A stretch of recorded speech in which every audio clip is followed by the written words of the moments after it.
I get my money, my old age pension at the end of the month, but there's just enough there to pay the bills. There's nothing left to buy groceries.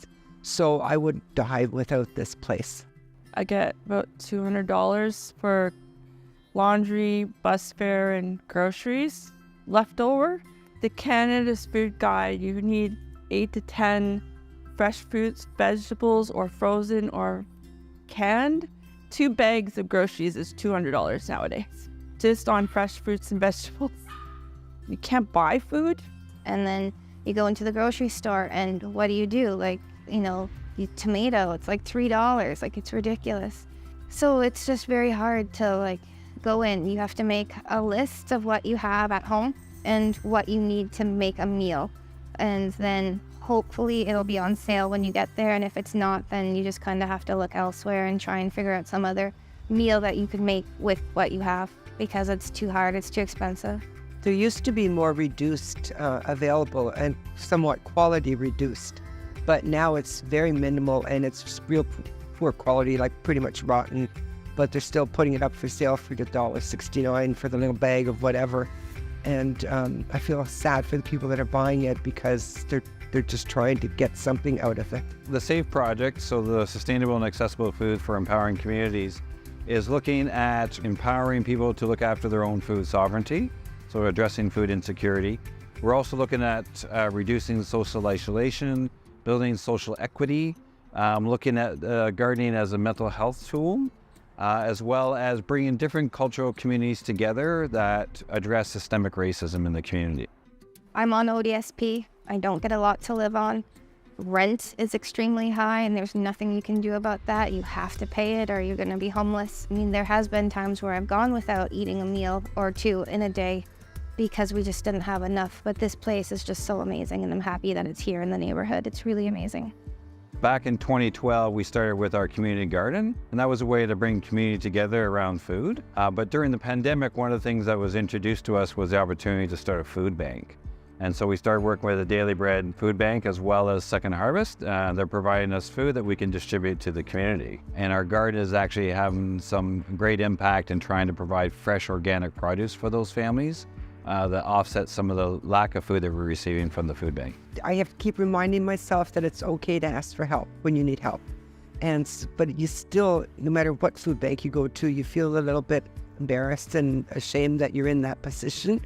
I really enjoy being treated equally here and respectfully. Everyone gets the same. I go home and I open these bags and I'll get a pound of bacon and some fresh tomatoes, sometimes out of the garden here. And I have bacon and tomato sandwiches for, I plan my diet around what I've opened and find for the following week and to use it up while it's fresh and still good and everything. That's such a real treat. Like, there's no way I could go to the store and buy bacon and then the tomatoes and the bread and the mayo and all that. But you give me half of it and I've got a little bit at home, put it together, and it's a lovely feast. It's delicious and healthy. A lot of people, they don't even have the bus fare or the gas money to get to the food bank. Yeah. That's one barrier. I'd often do that for single mothers in our apartment building that I know don't have the money to come on the bus or even the availability because of the young children and what have you. And so I do pick up food for other people and you offer that service. So thank you for that. The food bank and the community garden really have an association together. What we wanted to do is use our fresh produce and support the food bank with our fresh produce. So our clients at the food bank get a variety of fresh produce, organic produce, which may not necessarily be available through Daily Bread Food Bank. We're seeing quite a large diversity of different cultures and representation from the community, which we haven't really seen of a lot in the past.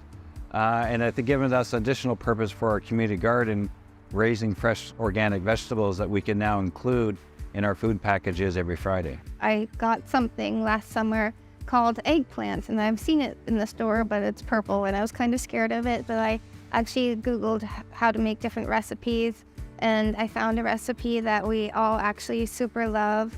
It's called eggplant parmesan, and I made it, and everyone super loves it. So you get to experience new foods that might be not cultural, to your culture, but we all really love it, and it's really amazing, and it's great to have that.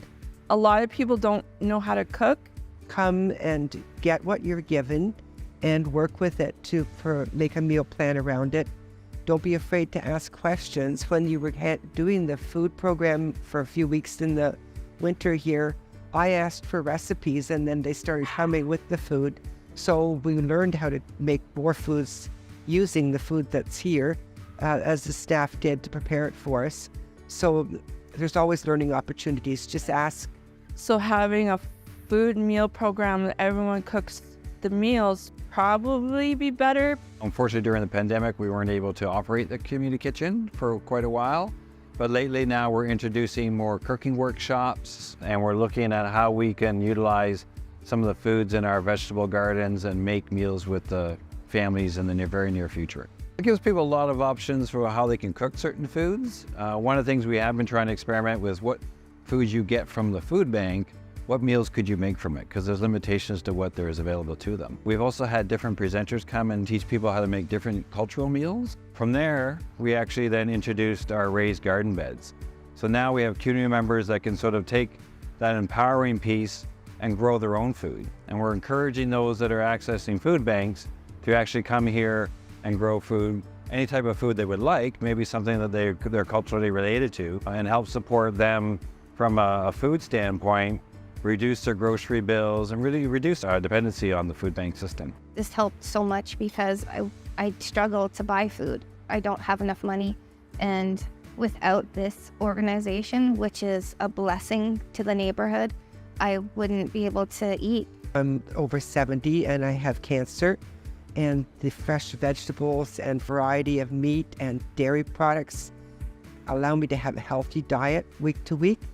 It's been amazing. So having the fresh vegetables has just been a life changer. One of the biggest impacts, I think, is that we're addressing some of the food insecurity that families are facing. We've gone from serving 40 families a week to 200 families a week. You don't feel ashamed. It's a warm environment from the painting on the wall, from the moment you enter the building to home in the neighborhood. Everyone is professional and respectful at all times.